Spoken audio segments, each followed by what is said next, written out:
যশোরের অভয়নগর উপজেলার শ্রীধরপুর ইউনিয়নে বাংলাদেশ জামায়াতে ইসলাম কর্তৃক আয়োজিত শনিবার বিকাল ৪টার সময় মথুরাপুর কেন্দ্রীয় ঈদগাহ ময়দানে বিশাল এক কর্মী সমাবেশ অনুষ্ঠিত হয়। এতে উপস্থিত ছিলেন যশোর জেলা বাংলাদেশ জামায়াতে ইসলামের সুযোগ্য আমির অধ্যাপক গোলাম রসুল। আরও উপস্থিত ছিলেন অভয়নগর থানার সংগ্রামী আমির অধ্যাপক শরীফুল ইসলাম। অনুষ্ঠানে সভাপতিত্ব করেন শ্রীধরপুর ইউনিয়নের সংগ্রামী আমির মাওলানা জালাল উদ্দিন সাহেব। ভিডিওটা ভালো লাগলে সকলে শেয়ার দিন। বাংলাদেশ জামায়াতে ইসলামী ৫ নম্বর শ্রীধরপুর ইউনিয়ন ৫ নম্বর শ্রীধরপুর ইউনিয়নের ৯টি ওয়ার্ড ১৬টি গ্রাম ৩৯,৭৭৬ জনসংখ্যার পক্ষ থেকে আয়োজিত আজকের এই কর্মী সমাবেশে সম্মানিত প্রধান অতিথি যিনি আমাদের মাঝে আসবেন, বাংলাদেশ জামায়াতে ইসলামী যশোর জেলার নবনির্বাচিত জেলা আমির বাগারপাড়া বসুন্দিয়া অভয়নগর গণমানুষের নেতা অধ্যাপক গোলাম রসুল ভাই, উনি মাগরিবের পরপরই আমাদের মাঝে উপস্থিত হবেন। এবার যে আমি আপনাদের সম্মুখে আজকে বলবো, প্রিয় ইউনিয়নবাসী, এখানে আজকের যারা উপস্থিত আছেন আইন শৃঙ্খলায় নিয়োজিত বাজিছে তামামা বাদরে আমামা শির উচ্চ করি মুসলমান, দাওয়াত এসেছে নয়া জমানার ভাঙা কেল্লাই গড়ে নেশান। নারায়ে তাকবীর, নারায়ে তাকবীর। সম্মানিত কর্মী ভাইরা, এ পর্যায়ে আপনাদের সম্মুখে মূল্যবান বক্তব্য নিয়ে আসছেন সহকারী সেক্রেটারি হাফেজ মাওলানা আব্দুল করিম। আমি মোহতারামকে তার মূল্যবান বক্তব্য পেশ করার জন্য অনুরোধ করছি।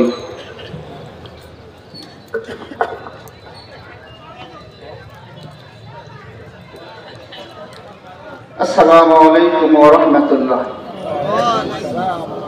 الحمد لله رب العالمين والصلاة والسلام على أشرف الأنبياء والمرسلين وعلى آله وأصحابه أجمعين. বাংলাদেশ জামায়াত ইসলামী ৫ নম্বর শ্রীধরপুর ইউনিয়ন শাখা কর্তৃক আয়োজিত আজকের এই কর্মী সমাবেশে এই অনুষ্ঠানের সম্মানিত সভাপতি অত্র ইউনিয়নের সুযোগ্য আমির মজলুম জননেতা মাওলানা জালাল উদ্দিন, এই অনুষ্ঠানের প্রধান অতিথি বাংলাদেশ জামায়াত ইসলামী যশোর জেলা শাখার সম্মানিত আমির অভয়নগর বাগারপাড়া এবং বসুন্দিয়া এলাকার অত্যন্ত কাছের মানুষ জনাব অধ্যাপক গোলাম রসুল সাহেব, বিশেষ অতিথি অত্র উপজেলার সম্মানিত আমির আমাদের প্রিয় নেতা জনাব অধ্যাপক শরীফ হুসাইন, কিছুক্ষণের মাঝে আমাদের মাঝে আসবেন অভয়নগর উপজেলার অ্যাসিস্ট্যান্ট সেক্রেটারি আমার প্রিয় ভাই গোলাম মোস্তফা সহ অন্যান্য নেতৃবৃন্দ, সামনে উপবিষ্ট প্রাণপ্রিয় কর্মী ভাইয়েরা, সম্মানিত এলাকাবাসী, আমি মহান রব্বুল আলামিনের শুকর জ্ঞাপন করছি। রব্বুল আলামিন আমাদেরকে আজকের সুন্দর পরিবেশে, আজকে মুক্ত আকাশের নিচে বুক খুলে এবং মন খুলে কথা বলার সুযোগ করে দিয়েছেন। সেই রব্বুল আলামিনের শুকরিয়া সকলে বলছি আলহামদুলিল্লাহ। মহানবী সাল্লাল্লাহু আলাইহি ওয়াসাল্লামের প্রতি দরুদ সালাম পেশ করে আমি আমার কথা শুরু করতে চাচ্ছি। সম্মানিত উপস্থিতি, আজকে আমাদের কর্মী সমাবেশ, এই কর্মী সমাবেশে আমরা যারা কর্মী হিসেবে আসছি আমাদের কর্তব্য এবং করণীয় কি সম্পর্কে আমি আপনাদেরকে বলতে চাই। সম্মানিত উপস্থিতি, আমরা আসর থেকে শুরু করে পর্যন্ত অনেক বক্তব্য শুনেছি, অনেক কিছু আমরা বুঝেছি। আসলে বলা এবং বোঝা শোনা আমাদের উদ্দেশ্য নয়, যদি এটাকে আমরা আমলে পরিণত করতে না পারি, কাজে পরিণত করতে না পারি। সম্মানিত ভাইরা, এখান থেকে যে দিক নির্দেশনা যাবে সেটাকে আমরা আমাদের কাজে লাগাবো, এর মাধ্যম দিয়ে দেশে একটি ইসলামী বিপ্লব সাধিত হবে, সেটাই মুখ্য উদ্দেশ্য আমাদের হওয়া উচিত। সম্মানিত ভাইরা, বাংলাদেশ জামায়াত ইসলামীর একজন কর্মী মানে এদেশের সমাজকর্মী, মানুষের সুখে দুঃখে, মানুষের অভাব অনটনে, মানুষের সমস্যার সমাধানে সকল স্তরে আমাদেরকে মানুষের পাশে যেতে হবে। আমরা অত্যন্ত মানুষের কাছে যাওয়ার জন্য চেষ্টা করেছি, আমরা চেষ্টা করছি, কিন্তু আমাদের কাছে মানুষ আরো কিছু আশা করে।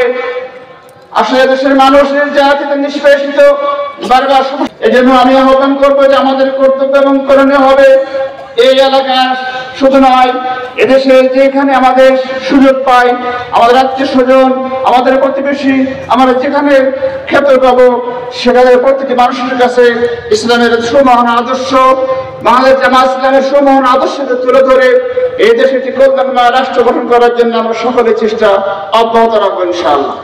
সম্মানিত ভাইয়েরা, এদেশের মানুষ আমাদের কাছে আরো চায়, এদেশের মানুষের যে দুঃখ দুর্দশা, যে অসুবিধাগুলো তারা মানুষ আমাদের কাছে বলতে চায়, তাদের কথা আমরা শুনবো, তাদের কথা শুনে তাদের পাশে যে তাদেরকে সহযোগিতা করার চেষ্টা আমরা করব।